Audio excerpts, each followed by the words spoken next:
नमस्कार, मी श्रीकांत उमरीकर. आपण पाहतात अॅनालायझर न्यूज. देवेंद्र फडणवीस यांच्या वोट जिहादच्या मुद्द्यानं सध्या जरा खळबळ माजलेली आहे. अगदी हिंदीतले पत्रकारही हा विषय घेऊन व्हिडिओ करतायत.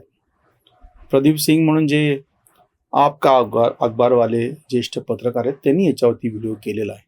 खरं तर याच्यावरती जरा वेगळ्या अंगाने आणि चांगली अशी चर्चा किमान व्हायला पाहिजे. देवेंद्र फडणवीस यांनी जे मालेगावचं उदाहरण दिलेलं आहे की एका मतदारसंघात लोकसभेमध्ये विधानसभेचे 6 मतदारसंघ येतात आणि एका मतदारसंघामध्ये इतकं मत एकाच उमेदवाराला मिळालं की परिणामी उरलेल्या 5 मतदारसंघामध्ये भाजपच्या मिळालेल्या उमेदवाराला जो लीड होता, मताधिक्य होतं, ते पूर्णपणे घटवून केवळ एका मतदारसंघाच्या जोरावरती तो खासदार निवडून आला, असा तो मुद्दा आहे. ज्यांना ते बारकावे सगळे बघायचे त्यांनी अजूनही ते सगळे मतदानाचे आकडे उपलब्ध आहेत, जरूर पाहावं. पण या निमित्तानं जो लोकशाहीवरती आघात करणारा मुद्दा आहे तो आम्हाला तुमच्यासमोर मांडायचा. कुठल्याही दृष्टीनं एक काहीतरी कोणी मत मांडणार आहे, त्यावरच्या मतभिन्नता असणे म्हणजे लोकशाही आहे असं विरोधी पक्ष सांगत होते. म्हणजे वारंवार आपल्याला काय सांगितलं गेलेलं होतं की लोकसभेमध्ये विरोधी पक्ष असला पाहिजे, विरोधी पक्ष बळकट असल्याशिवाय लोकशाही नाही, आणि विरोधी पक्ष बळकट असण्याचं कारण म्हणजे विचार नाही, संख्या मानल्या गेलेलं होतं. मग जर तुम्हाला असं म्हणायचं आहे की लोकसभेमध्ये एकाच पक्षाचे खासदार असण्याच्या पेक्षा वेगवेगळ्या पक्षाचे खासदार असणे म्हणजे जर लोकशाही बळकट आहे, तर त्याच्या पुढचा मुद्दा आहे एखाद्या मतदारसंघावरती सगळेच्या सगळे मतदार एकाच उमेदवाराला मतदान करतात आणि दुसऱ्याला देत नाहीत. मग ह्याला लोकशाही कसं मानायचं? म्हणजे तुम्ही निवडून येता तोपर्यंत तुम्हाला लोकशाहीच्या सगळ्या संकल्पना तुमच्या दृष्टीने असतात, पण जेव्हा तुम्ही निवडून नाही आले म्हणल्याच्या नंतर तुम्ही जी बोंब सुरू करता, हे जे ढोंग आहे, देवेंद्र फडणवीस जो मुद्दा उपस्थित करतायत की ह्या लोकशाहीमध्ये अडचण अशी होऊन बसली की तुम्ही काय म्हणता येईल त्याला झुंडीसारखं एकाच ठिकाणी सगळे गोळा होत आहेत, त्याच्या मागे विचार नाही, हे लक्षात घ्या. म्हणजे प्रत्येक माणूस स्वतंत्रपणे विचार करून मतदान करतो आणि असं जेव्हा विखुरलेलं मतदान असतं त्या सगळ्यातून कोणीतरी एक निवडून येतो, आपण समजू शकतो. पण पूर्णच्या पूर्ण एका ठिकाणी एका उमेदवाराला जवळपास 0 मतं आहेत आणि सगळेच्या सगळे मतं दुसऱ्या एका उमेदवाराच्या पारड्यात जाऊन पडलेले असतील, तर ह्याचा अर्थ हे लोकशाहीला कितपत पोषक आहे. आज हा मुद्दा मुसलमानापुरता आहे. उद्या समजा असं पण घडेल की हिंदू मधली एखादी जात आहे आणि ती जात ठरवून आपल्या जातीचा बघून उमेदवार त्याला मत देते, बाकीच्याला मतं मिळत नाहीयेत, तर हे सुद्धा घातक आहे. मुळात तुम्ही लोकशाहीमध्ये काय मानलं गेलेलं आहे की प्रत्येक माणसाला जेव्हा मताचा अधिकार दिलेल्या प्रत्येक प्रौढ व्यक्तीला 18 वर्ष पूर्ण झालेल्या, स्त्री असो पुरुष असो, सगळ्यांनाच, त्याच्यामध्ये अर्थ हा अपेक्षित होता की प्रत्येकानं आपापल्या बुद्धीनं विचार करून मतदान करावं आणि प्रत्येकाला ही विवेक बुद्धी असते. मग असं जर असेल तर एखाद्या मतदारसंघामध्ये किंवा एखाद्या बूथवरती किंवा कुठेही एक माणसांचा समूह सरधोपटपणे एकालाच मतदान करतो आहे, याचा अर्थ सरळ निघतो की त्यांनी काही विचारच केलेला नाहीये. ते कुठल्या तरी एखाद्या प्रचाराचे बळी पडलेले आहेत किंवा अपप्रचाराचे बळी पडलेले आहेत. हिंदू खतरे में आहे सारखं आता म्हणजे जे उपस्थित केलं, तर मूळ मुद्दा काय होता, इस्लाम खतरे में, किंवा दलितांच्या बाबतीमध्ये की आरक्षण निघून जाणार असा प्रचार केला गेला आणि ते भाजपवाले कसं करणार आहे. असंख्य कुठल्याही पद्धतीनं मुस्लिमांवरती अत्याचार होत चाललेले आहे. कुठलाही एक अपप्रचार करायचा आणि त्या अपप्रचारामुळे बऱ्याच किंवा एखाद्या भागातल्या बहुतांश लोकांना त्याचे बळी जाणार ती आणि ते एका सरदोपटपणे एका ठिकाणी मतदान करणं. अडचण इथे देवेंद्र फडणवीस यांनी उपस्थित केलेला मुद्दा त्यांच्या पक्षापुरता नाही, त्यांना त्यांच्या पक्षापुरता मांडायचा असेल तर ती गोष्ट वेगळी, पण त्यांनी उपस्थित केलेला मुद्दा सार्वत्रिक आहे. तुम्ही लक्षात घ्या, स्वतंत्र भारताचं जे वैशिष्ट्य सांगितलं जात होतं त्याच्यामध्ये वेगवेगळे पक्ष उपपक्ष राहिलेले आहेत. अगदी जेव्हा काँग्रेसचं डॉमिनेशन होतं, प्रचंड प्रमाणात काँग्रेसचे खासदार निवडायचे, तरीही संसदेमध्ये इतर पक्षांचे 2, 4, 5, 10, 5, 25 काही ना काहीतरी प्रतिनिधी निवडून यायचे, आजही निवडून येतात. ही जी विविधता आहे ही तुमच्या लोकशाहीचं बलस्थान आहे असं सांगितलं जातं. खरं खोटं आपण नंतर चर्चा करू.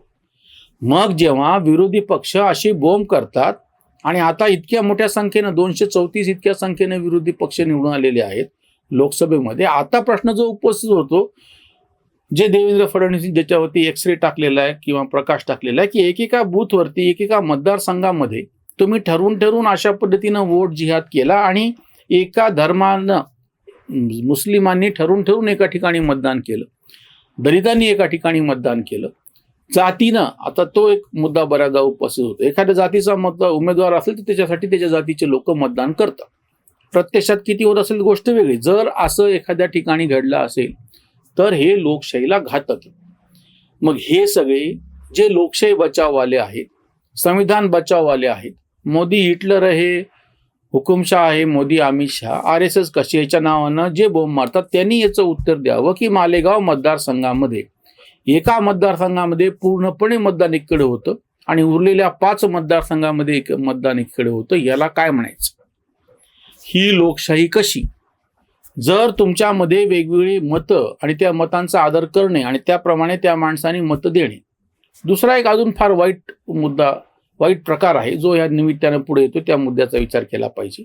कुठल्या तरी प्रलोभनाला तुम्ही बळी पडणार असाल तर तुम्ही प्रगल्भ असे मतदारच कसे? म्हणजे हा ईव्हीएम नावानं बोंब मारणार, ते तर मशीन आहे, यंत्र आहे ते. पण इथे तुम्ही स्वतः या माणसांचे काय बावल्या करून टाकल्या ना. काहीतरी एक तुम्ही प्रचार असा करताय विचारशून्य असा, काहीतरी एक जातीय, काहीतरी धार्मिक, काहीतरी अशा पद्धतीचा मुद्दा समोर उपस्थित करताय आणि त्याला सगळे बळी पडतायत. सगळ्यात मोठं वाईट हे आहे की जर एखाद्या मतदारसंघामध्ये बहुतांश मतदार एखाद्या गोष्टीला बळी पडत असतील, कुठल्याही प्रलोभनाला, तर हे लोकशाहीसाठी कितपत योग्य आहे? जर आपली लोकशाही प्रगल्भ आहे, इतकी 75 वर्षाची वाटचाल आपण केलेली आहे, 140 कोटीचा हा देश, 100 कोटीच्या जवळपास मतदार आपल्याकडे, इतकं सगळं समोर दिसत आहे. 70 कोटीपर्यंत मागच्या वेळेस माझ्या माहितीप्रमाणे मतदान झालेलं आहे, 67-68 कोटी काहीतरी. इतक्या मोठ्या प्रमाणात तुमच्याकडं ही सगळी कवायत होते आहे. आणि जर त्याच्यामध्ये असे जर काही दोष राहून गेले असतील तर ह्याच्यात त्यांना तर सगळी इमारत कोसळेल ना. त्याच्यामुळे देवेंद्र फडणवीस यांनी उपस्थित केलेल्या ह्या मुद्द्यातून आता पुढे जो अर्थ निघतोय तो हा की अशा पद्धतीनं, आणि दुसरं पण ह्याच्यामधला तुम्हाला मी घोळ सांगतो. लोकसभा निवडणूक होती, त्याच्यामध्ये एका मतदारसंघातलं सगळ्यात जास्त पडलेली मतं ती उरलेल्या 5 मतदारसंघामधून त्यांना मात केली. पण विधानसभेत असं होत नाही. विधानसभेमध्ये किती मतं जरी घेतली तरी तुम्ही एका मतदारसंघातून एकच जण निवडून घेणार आहे. समजा एका मतदारसंघामध्ये सगळीच्या सगळी मतं एका उमेदवाराला पडली तर त्याचा अर्थ त्या पक्षाचे 4 आमदार होत नाहीत तयार. उरलेल्या 5 मतदारसंघामध्ये, म्हणजे पुन्हा दुसरा पण मी भाग तुम्हाला समजून सांगतो. आता जर त्या पद्धतीनं त्या सगळ्या मालेगावमधून एकच खासदार निवडून आला एका मतदारसंघाच्या जोरावरती, तेच जर समजा रिपीट झालं तर एक आमदार निवडून येईल तो आणि बाकीचे उरलेले 5 भाजप सेनेचे निवडून येतील. मग 5 विरुद्ध 1, मग तुम्ही पुन्हा अल्पसंख्याक झाले ना.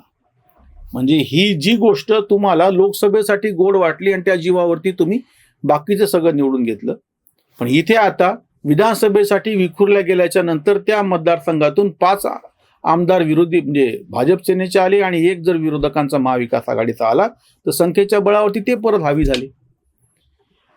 म्हणजे आता जे तुम्हाला लोकसभेमध्ये गोड वाटत होतं त्याची अडचण आता तुम्हाला विधानसभेमध्ये होऊन बसणार.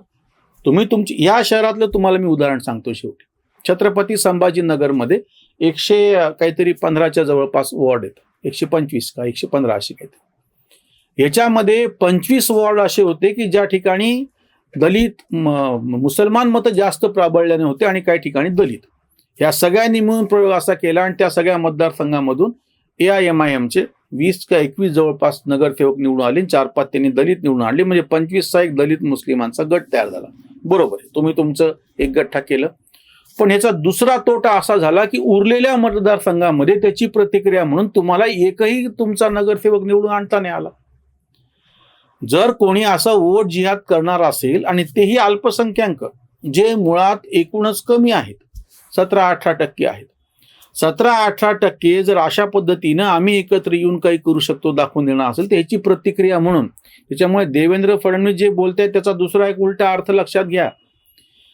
ही प्रतिक्रिया म्हणून बाकीचे उरलेले त्याच्यातला अर्धा भाग जरी एकत्र आले तरी ते 40% होतात. 80-85% हिंदू मधले अर्धे एकत्र आले तर 40 होतात टक्के, आणि तुम्ही सगळे एकत्र आले तरी 17-18%च्या पुढे जात नाहीत. मग ज्यांना कुणाला अशा पद्धतीचं वोट जिहाद करून आपल्याला फायदा मिळतो ते मिरवायचा असेल तर त्यांनी त्याच्यातला धोका लक्षात घ्यावा हे बुमरँग सारखं उलटू शकतं आणि तेच एका प्रकारे अप्रत्यक्षरित्या देवेंद्र फडणवीस यांना सूचित करायचं. देवेंद्र फडणवीस पुरता पण मुद्दा नाही हा. केव्हाही जसं आता मराठा आंदोलन जोरात केल्याच्या नंतर मराठा कार्ड खेळलं तर आपोआपच त्याच्या प्रतिक्रिया म्हणून नॉन मराठा मतदार एकत्र येतात. मुसलमान केलं तर नॉन मुसलमान एकत्र येतात. कुठेही नेहमी ही प्रक्रिया घडत आलेली आहे.